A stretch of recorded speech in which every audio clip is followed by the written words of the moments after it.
I never thought it would come to this. You hear about family drama, about siblings fighting for attention or resources. But I never thought it would hit me this way, where your own family cuts you off completely. Not because you've done something wrong, but because someone else wanted it. Before we continue, please subscribe to the channel and tell us where you are listening. Your support means everything. It started a few months ago when my sister, Emma, came to my parents with a request. She said I'd be fine without their support, that I should learn to stand on my own, like she did. At first, I didn't think much of it. I mean, siblings argue, right? We've always had our differences, but we've also had each other's backs when it counted. I was wrong. So very wrong. It all began with a conversation at the dinner table one evening.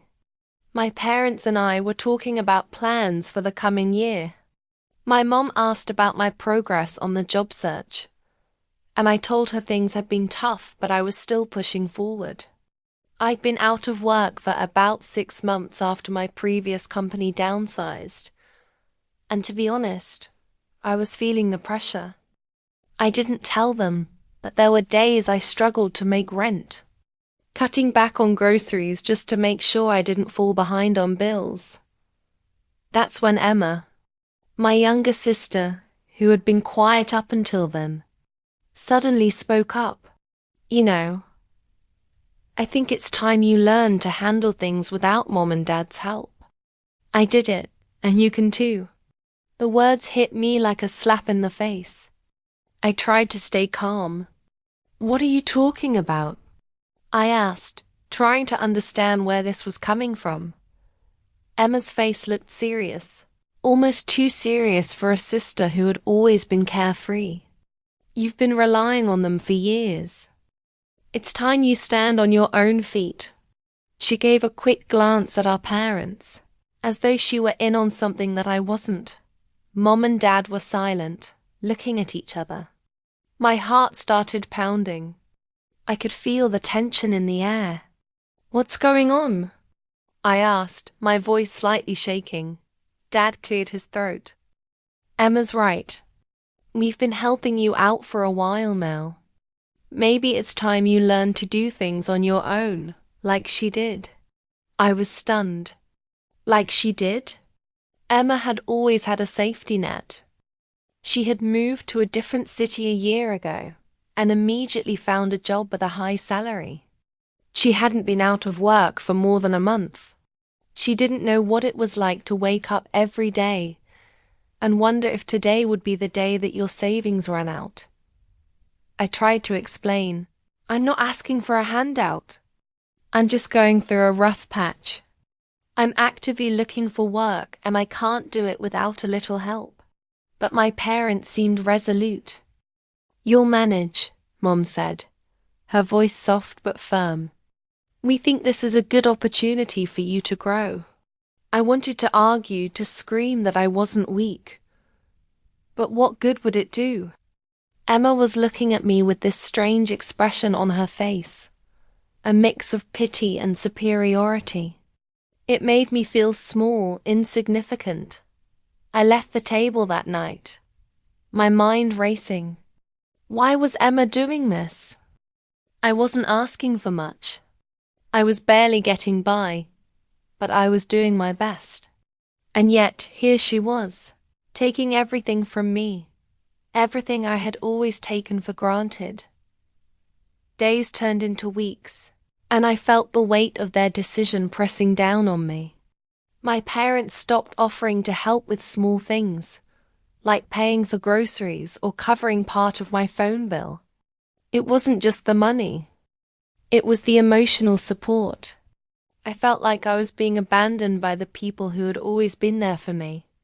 I tried to talk to Emma about it, but she just shrugged it off. You'll be fine. It's not like you're incapable. This is for your own good, she insisted. But as the days passed, it became clear that I was struggling more than ever. Rent was due, and my job search hadn't brought any promising leads. I couldn't afford to go out and see friends, and I couldn't even treat myself to a small indulgence like a coffee. Every day felt like a battle to make ends meet, but I was still trying to stay optimistic. I couldn't let myself admit that Emma might be right, that I needed to do it alone. Then, one afternoon, my world was turned upside down. I was walking to the local library, my mind consumed with the endless thoughts of bills and job applications.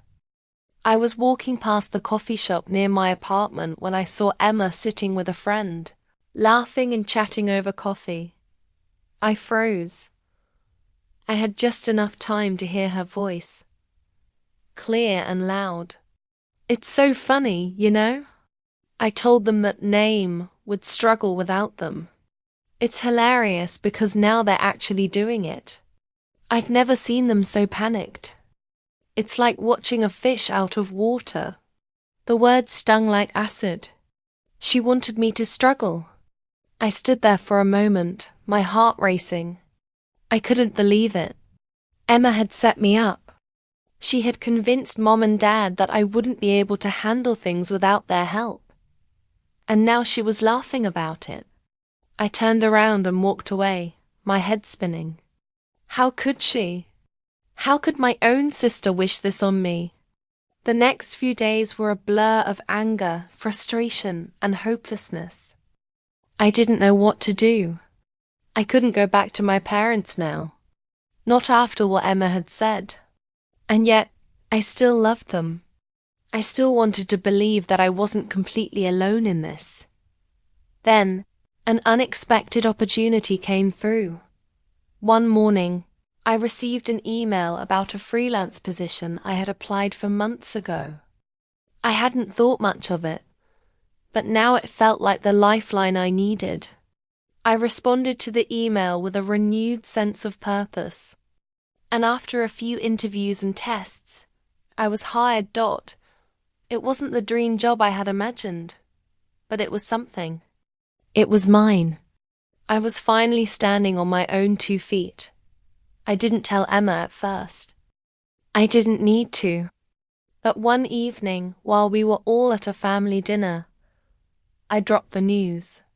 "Hey, by the way, I got a freelance gig," I said casually, watching her face. "It's been going really well.